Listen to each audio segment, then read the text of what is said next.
اعوذ باللہ من الشیطان الرجیم سورة القدر مکیہ بسم اللہ الرحمن الرحیم انا انزلناہ فی لیلۃ القدر، بے شک ہم نے اس قرآن کو شب قدر میں نازل کیا۔ انا، بے شک ہم نے، انزلنا نازل کیا، ہو اس قرآن کو، ہو ضمیر کا مرجع قرآن مجید ہے۔ بے شک ہم نے اس قرآن مجید کو نازل کیا فی لیلۃ القدر، شب قدر میں، یعنی بے شک ہم نے اس قرآن مجید کو لوح محفوظ سے آسمان دنیا کی طرف یک بارگی شب قدر میں نازل کیا۔ یاد رکھیں، قرآن مجید کا نزول دو مرتبہ ہوا ہے۔ ایک مرتبہ لوح محفوظ سے آسمان دنیا تک، اور پھر آسمان دنیا سے جناب نبی اکرم صلی اللہ علیہ وآلہ وسلم کے مبارک دل پر۔ شب قدر ہے، اس کو شب قدر اس لیے کہتے ہیں کہ اس شب میں سال بھر کے احکام نافذ کیے جاتے ہیں، اور فرشتوں کو سال بھر کے کاموں اور خدمات پر مامور کیا جاتا ہے۔ اور بعض مفسرین یہ بھی کہتے ہیں کہ اس رات کی دیگر راتوں پر شرافت اور قدر کے باعث اس کو شب قدر کہتے ہیں۔ اور بعض مفسرین کہتے ہیں کہ چونکہ اس شب میں نیک اعمال مقبول ہوتے ہیں اور بارگاہ الہی میں ان کی قدر کی جاتی ہے، اس لیے اس کو شب قدر کہتے ہیں۔ کچھ احادیث بھی میں آپ حضرات کے سامنے ذکر کر دیتا ہوں، جن میں شب قدر کی بہت زیادہ فضیلتیں جناب نبی اکرم صلی اللہ علیہ وآلہ وسلم نے بیان فرمائی ہیں۔ حضرت ابو ہریرہ رضی اللہ تعالیٰ عنہ سے روایت ہے، رسول اللہ صلی اللہ علیہ وآلہ وسلم نے ارشاد فرمایا، جس نے اس رات میں ایمان اور اخلاص کے ساتھ شب بیداری کر کے عبادت کی تو اللہ تعالیٰ اس کے سابقہ تمام گناہوں کو بخش دیتے ہیں۔ یاد رکھیں، اس طرح کے اعمال پر یہ جو گناہوں کی معافی کا بتایا جاتا ہے، اس سے مراد صغیرہ گناہ ہوتے ہیں۔ اسی طرح حضرت انس بن مالک رضی اللہ تعالیٰ عنہ سے روایت ہے کہ رمضان کا مہینہ آیا تو حضور پر نور صلی اللہ علیہ وآلہ وسلم نے ارشاد فرمایا، بے شک تمہارے پاس یہ مہینہ آیا ہے اور اس میں ایک رات ایسی ہے جو 1000 مہینوں سے بہتر ہے۔ جو شخص اس رات سے محروم رہ گیا وہ تمام نیکیوں سے محروم رہ گیا، اور محروم وہی رہے گا جس کی قسمت میں محرومی ہے۔ لہٰذا ہم مسلمانوں کو چاہیے کہ وہ یہ رات عبادت میں ہم گزاریں اور اس رات میں کثرت سے استغفار کریں۔ اسی طرح حضرت عائشہ رضی اللہ تعالی عنہ فرماتی ہیں کہ اگر مجھے یہ معلوم ہو جائے کہ کون سی رات لیلۃ القدر ہے تو میں اس رات میں یہ دعا بکثرت مانگوں گی، اے اللہ میں تجھ سے مغفرت اور عافیت کا سوال کرتی ہوں، اللہم انی اسألک المغفرۃ والعافیۃ۔ شب قدر کی جو دعا مشہور ہے، اللہم انی اسألک المغفرۃ والعافیۃ۔ اسی طرح یہ بھی یاد رکھنا چاہیے کہ سال بھر میں شب قدر ایک مرتبہ آتی ہے، اور کثیر روایات سے ثابت ہے کہ وہ رمضان المبارک کے آخری عشرے میں ہوتی ہے، اور اکثر اس کی بھی طاق راتوں میں سے کسی ایک رات میں ہوتی ہے۔ بعض علماء کے نزدیک رمضان المبارک کی 27ویں رات شب قدر ہوتی ہے، اور یہی حضرت امام اعظم ابو حنیفہ رحمہ اللہ سے مروی بھی ہے۔ پھر شب قدر کو پوشیدہ رکھنے کی بھی مختلف وجوہات ہیں۔ مثلا اللہ تعالیٰ نے بہت ساری چیزوں کو پوشیدہ رکھا ہے، اور اپنی رضا کو جیسے اللہ رب العزت نے اپنی اطاعت کے اندر پوشیدہ رکھا ہے، اسی طرح اپنے غضب کو گناہوں میں پوشیدہ فرما دیا تاکہ ہر گناہ سے انسان بچتا رہے۔ اسی طرح اپنے ولی کو لوگوں میں پوشیدہ رکھا تاکہ لوگ سب اس کی تعظیم کریں۔ دعا کی قبولیت کو دعاؤں میں پوشیدہ رکھا تاکہ وہ سب لوگ دعاؤں میں مبالغہ کریں۔ اسم اعظم کو اسماء میں پوشیدہ رکھا تاکہ وہ سب اسماء کی تعظیم کریں، اور نماز وسطیٰ کو نمازوں میں پوشیدہ رکھا تاکہ تمام نمازوں کی پابندی کریں۔ لیکن اللہ نے بتایا تو نہیں ہے کہ درمیان والی نماز کون سی ہے، بلکہ فرمایا کہ درمیان والی نماز کی زیادہ حفاظت کرو۔ اب درمیان والی نماز کے بارے میں بتایا نہیں تاکہ مسلمان اس کے لیے ہر نماز ہی درمیان والی ہے، تاکہ وہ ہر نماز کی کیا کرے، پابندی کرے۔ اسی طرح توبہ کی قبولیت کو پوشیدہ رکھا تاکہ بندہ توبہ کی تمام اقسام پر ہمیشگی اختیار کرے۔ اب ہمیں کیا پتہ ہوتا ہے کہ ہماری توبہ قبول ہوئی ہے یا نہیں، اس لیے ہم بار بار توبہ کرتے رہتے ہیں۔ اور موت کا وقت پوشیدہ رکھا تاکہ بندہ خوف کھاتا رہے۔ اسی طرح شب قدر کو بھی پوشیدہ رکھا تاکہ لوگ رمضان کی تمام راتوں کی تعظیم کریں۔ تو یہ جس طرح اللہ تعالیٰ نے بہت ساری چیزوں کو کسی نہ کسی حکمت کے تحت پوشیدہ رکھا ہے، ایسے ہی اللہ تعالیٰ نے شب قدر کو بھی کیا رکھا ہے؟ پوشیدہ رکھا ہے۔ وما ادراک ما لیلۃ القدر، اور تم نے کیا جانا کیا ہے شب قدر؟ وما ادراک، اور اے مخاطب تجھے کیا معلوم، تو نے کیا جانا؟ ما لیلۃ القدر، کہ لیلۃ القدر کیا ہے؟ یہاں سے شب قدر کے عظیم فضائل بیان کیے جا رہے ہیں۔ چنانچہ شب قدر کی ایک فضیلت یہ ہے کہ شب قدر ان 1000 مہینوں سے بہتر ہے جو شب قدر سے خالی ہوں، اور اس ایک رات میں نیک عمل کرنا 1000 راتوں کے عمل سے بہتر ہے۔ خیر من الف شہر، کہ وہ بہتر ہے 1000 مہینوں سے۔ حضرت مجاہد رضی اللہ تعالیٰ عنہ سے روایت ہے، نبی کریم صلی اللہ علیہ وسلم نے بنی اسرائیل کے ایک شخص کا ذکر فرمایا جس نے 1000 مہینے راہ خدا میں جہاد کیا۔ مسلمانوں کو اس سے بڑا تعجب ہوا تو اللہ تعالیٰ نے یہ آیات نازل فرما دی، انا انزلناہ فی لیلۃ القدر وما ادراک ما لیلۃ القدر لیلۃ القدر خیر من الف شہر، کہ اگر اس نے اتنی لمبی عبادت کی ہے تو تم ایک رات اگر عبادت کر دو تو اس کی عبادت کے مقابلہ تم کر سکتے ہو۔ اسی طرح حضرت انس رضی اللہ تعالیٰ عنہ سے روایت ہے کہ نبی اکرم صلی اللہ علیہ وسلم نے ارشاد فرمایا، اللہ تعالیٰ نے میری امت کو شب قدر کا تحفہ عطا فرمایا اور ان سے پہلے اور کسی کو یہ رات عطا نہیں فرمائی گئی۔ وما ادراک ما لیلۃ القدر، اور اے مخاطب تجھے کیا معلوم کہ لیلۃ القدر کیا ہے؟ لیلۃ القدر خیر من الف شہر، لیلۃ القدر 1000 مہینوں سے بہتر ہے۔ تنزل الملائکۃ والروح فیہا باذن ربہم من کل امر، اس میں فرشتے اور جبریل اترتے ہیں اپنے رب کے حکم سے ہر کام کے لیے، وہ سلامتی ہے صبح کے چمکنے تک۔ تنزل اترتے ہیں، الملائکۃ فرشتے، والروح اور روح الامین، فیہا اس رات میں، باذن ربہم اپنے رب کی اجازت سے، من کل امر ہر کام کے حکم کے لیے، سلام سلامتی ہی سلامتی ہے یہ رات، ہی حتی یہاں تک کہ مطلع الفجر فجر طلوع ہو جائے۔ شب قدر کی دوسری فضیلت یہ ہے کہ اس رات میں فرشتے اور حضرت جبریل امین اپنے رب کے حکم سے ہر اس کام کے لیے جو اللہ تعالیٰ نے اس سال کے لیے مقرر فرمایا ہے آسمان سے زمین کی طرف اترتے ہیں، اور جو بندہ کھڑا یا بیٹھا اللہ تعالیٰ کی یاد میں مشغول ہوتا ہے اسے سلام کرتے ہیں اور اس کے حق میں دعا اور استغفار کرتے ہیں۔ حضرت انس رضی اللہ تعالیٰ عنہ سے روایت ہے، نبی اکرم صلی اللہ علیہ وسلم نے ارشاد فرمایا، جب شب قدر ہوتی ہے تو حضرت جبریل علیہ الصلوۃ والسلام فرشتوں کی جماعت میں اترتے ہیں اور ہر اس کھڑے بیٹھے بندے کو دعائیں دیتے ہیں جو اللہ تعالیٰ کا ذکر کر رہا ہوتا ہے۔ ہیا حتی مطلع الفجر، یہ رات صبح طلوع ہونے تک سلامتی ہے۔ شب قدر کی یہ تیسری فضیلت ہے کہ یہ رات صبح طلوع ہونے تک سراسر بلاؤں اور آفتوں سے سلامتی والی رات ہے۔ جیسے بہت ساری مصیبتیں اور آفتیں انسان پر اترتی ہیں تو شب قدر ایسی رات ہے کہ اس رات میں کوئی بھی مصیبت اور آفت نہیں اترتی۔ سورۃ البینۃ مکیہ، بسم اللہ الرحمن الرحیم۔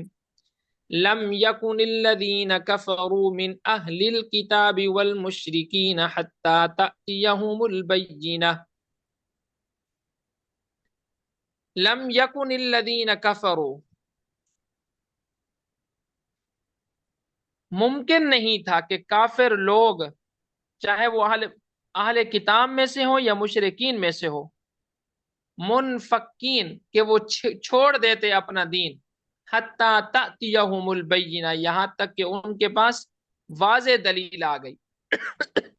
لم یکن ممکن نہیں تھا، الذین کفروا وہ لوگ جو کافر ہیں اہل کتاب میں سے اور مشرکین میں سے، منفقین کہ وہ چھوڑ دیتے اپنے دین کو، حتی تأتیہم البینہ یہاں تک کہ ان کے پاس واضح دلیل آ گئی۔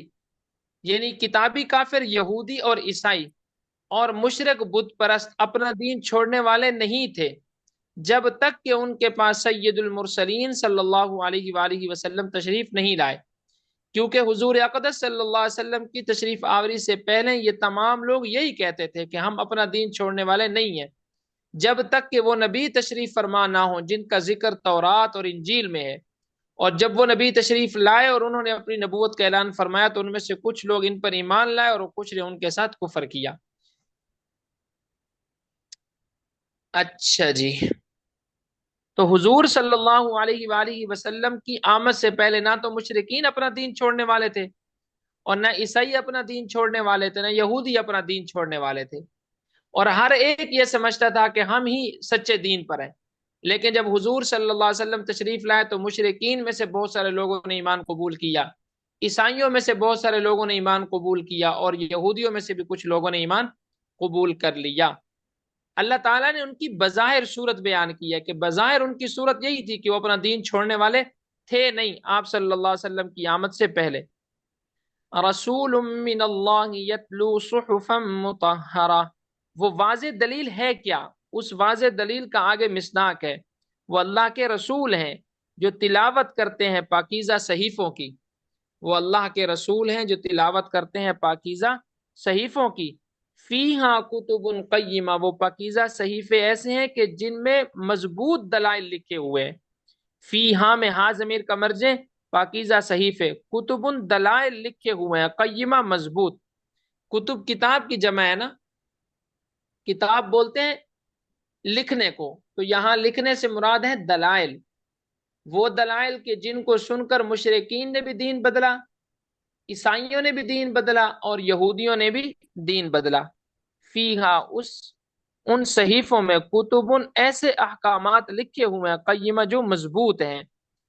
وما تفرق الذين اوتوا الكتاب الا من بعد ما جاءتهم البینہ، اور نہیں تھے تفرقہ ڈالنے والے وہ لوگ جن کو کتاب دی گئی تھی، الا مگر من بعد اس کے کہ ما جاءتهم البینہ، ان کے پاس واضح دلیل آ گئی۔ کیا مطلب؟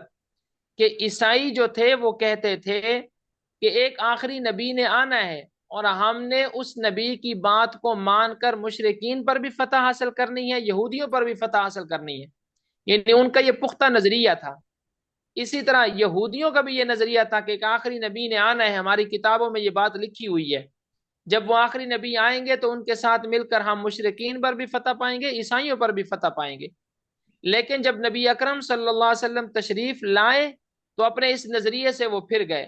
پہلے کہتے تھے کہ نبی آئیں گے، ہم ان کی بات مان کر ان کا ساتھ دے کر دوسری قوموں پر فتح پائیں گے، لیکن جب نبی اکرم صلی اللہ علیہ وآلہ وسلم تشریف لائے تو ان میں تفرقہ پڑ گیا، کچھ نے مانا اور کچھ نے انکار کر دیا۔ وما تفرق الذین، اور تفرقہ نہیں ڈالنے والے تھے، اوت الکتاب، وہ لوگ جن کو کتاب دی گئی تھی، الا مگر من بعد اس کے بعد کہ ما جاءتهم البینہ، ان کے پاس واضح دلیل آ گئی۔ واضح دلیل سے مراد جناب نبی اکرم صلی اللہ علیہ وآلہ وسلم کی ذات مبارکہ۔ وما امروا، اور ان کو حکم نہیں دیا گیا تھا، کن کو؟ یہودیوں کو اور عیسائیوں کو حکم نہیں دیا گیا تھا، الا مگر لیعبدوا اللہ، ان کو چاہیے تھا کہ وہ عبادت کرتے رہتے اللہ کی، مخلصین خالص کر کے، لہو اسی کے لیے، دین دین کو، انہیں ان کو حکم یہ دیا گیا تھا کہ اللہ کی عبادت کرتے رہنا اور خالص دین کو اسی کے لیے رکھنا، لیکن انہوں نے اپنے دین کے اندر ملاوٹیں کر لیں۔ حنفاء، یکسو ہو کر، یعنی لوگوں کی بات نہ ماننا، لوگوں کے ورغلانے میں نہ آنا، یکسو ہو کر اللہ کی عبادت کرتے رہنا۔ وَيُقِيمُ الصَّلَاةَ، اور ان کو حکم دیا گیا تھا کہ وہ نماز قائم کرتے، وَيُؤْتُ الزَّكَاةَ، اور زکوٰۃ دیتے رہتے، وَذَلِكَ الدِّينُ الْقَيِّمُ، اور یہی مضبوط دین ہے، یعنی مضبوط دین کی علامت یہ ہے کہ وہ خالص اللہ کے لیے ہو۔ یہ یہودیوں کے پاس بھی تھا، عیسائیوں کے پاس بھی تھا، لیکن ان دونوں نے اپنے اس مضبوط دین کو کیا کر دیا؟ تبدیل کر دیا۔